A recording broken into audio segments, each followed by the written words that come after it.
कांग्रेस और आम आदमी पार्टी की ज्वाइंट प्रेस कॉन्फ्रेंस हो रही है, जहां पर इस वक्त आप अमरिंदर सिंह लवली, इसके अलावा सौरभ भारद्वाज, आतिशी, मर्लिन, इन तमाम नेताओं को देख रहे हैं।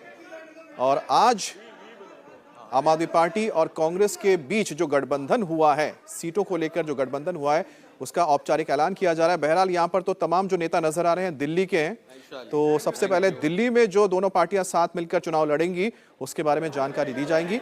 लंबे वक्त से दोनों पार्टियों के बीच चर्चा चल रही थी और आखिरकार आज वो पल है जब आम आदमी पार्टी और कांग्रेस एक साथ मिलकर चुनाव लड़ने जा रहे हैं। और आम आदमी पार्टी, जिनकी शुरुआत ही हुई थी कांग्रेस के खिलाफ आंदोलन करके सत्ता में आए थे, और आज ये दोनों पार्टियां साथ एक ही मंच पर एक साथ मिलकर 2024 का चुनाव लड़ने जा रहे हैं। संदीप पाठक जी, आतिशी जी, सौरभ,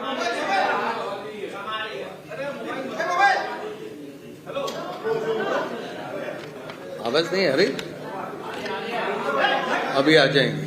हाँ, संदीप पाठक जी, आतिशी जी, दीपक बाबरिया जी, सौरभ भारद्वाज जी, अरविंदर सिंह लवली जी और यहाँ पर उपस्थित सभी पत्रकार साथियों, नमस्कार।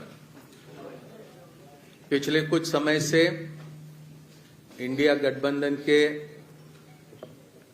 विभिन्न राजनीतिक दलों के साथ में लोकसभा के सीट शेयरिंग को लेकर 3 सीटों पर दिल्ली में चुनाव लड़ेगी। चांदनी चौक, नॉर्थ ईस्ट और नॉर्थ वेस्ट। गुजरात में 26 लोकसभा सीटें हैं, 24 पर कांग्रेस लड़ेगी, 2 सीटों पर आम आदमी पार्टी के प्रत्याशी रहेंगे। भरूच लोकसभा और भावनगर लोकसभा की ये सीटें होगी। हरियाणा में 10 लोकसभा सीटों में से 9 सीटों पर भारतीय राष्ट्रीय कांग्रेस लड़ेगी और 1 सीट जो कुरुक्षेत्र की है, वहां पर आम आदमी पार्टी के प्रत्याशी लड़ेंगे। चंडीगढ़ को लेकर लंबी चर्चा हुई, लेकिन आखिरी में यह तय किया गया कि चंडीगढ़ में भारतीय राष्ट्रीय कांग्रेस के प्रत्याशी चुनाव लड़ेंगे। गोवा में भी, खास करके दक्षिण गोवा में विस्तार से चर्चा हुई, लेकिन फिर यह तय किया गया कि गोवा की दोनों सीटें ये भारतीय राष्ट्रीय कांग्रेस पार्टी लड़ेंगी। तो संक्षेप में ये सीटों को लेकर ये जानकारी आपके समक्ष रख संभव है। दो अलग अलग राजनीतिक दल हम होने की वजह से अलग अलग चुनाव किया गया कि गोवा की दोनों सीटें ये भारतीय राष्ट्रीय कांग्रेस पार्टी लड़ेंगी। तो संक्षेप में ये सीटों को लेकर ये जानकारी आपके समक्ष रखनी थी।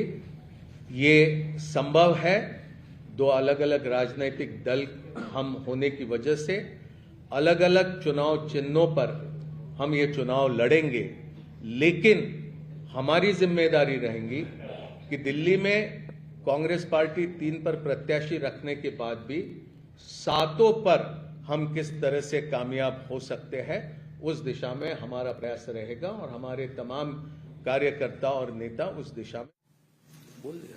हो गया, हरियाणा, चंडीगढ़ बोल दिया।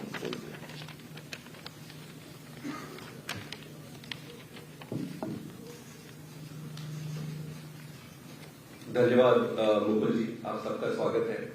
तो सीटों के बारे में मुकुल जी ने सारे स्टेट्स का डिटेल में बता दिया है।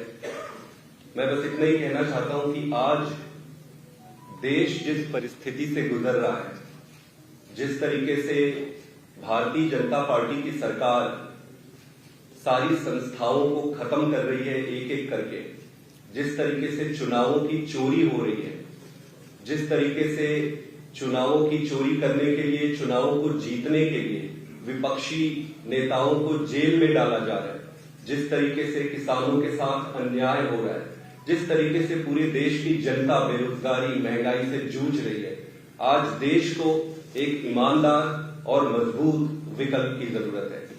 इसी को ध्यान में रखते हुए और अपने स्वयं के राजनीतिक छोटे छोटे बड़े छोटे हितों को दरकिनार करके देश के हितों को सामने रखकर इस गठबंधन में आए हैं। और गठबंधन में आने का उद्देश्य मैं एक बार फिर से आप सबके समक्ष रखना चाहता हूं कि देश इंपॉर्टेंट है, पार्टी हमेशा सेकेंडरी है। इस चुनाव को हम इस तरीके से नहीं लड़ेंगे कि ये कांग्रेस यहां से लड़ेगी, आम आदमी पार्टी यहां से लड़ेगी। इस चुनाव को इंडिया लड़ेगी। कुछ सीटों पर आम आदमी पार्टी अपने कैंडिडेट उतारेगी और कुछ सीटों पर कांग्रेस अपने कैंडिडेट उतारेगी।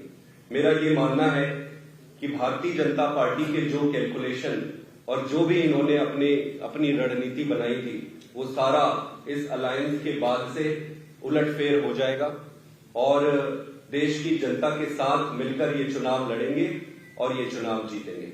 बहुत बहुत धन्यवाद। प्लीज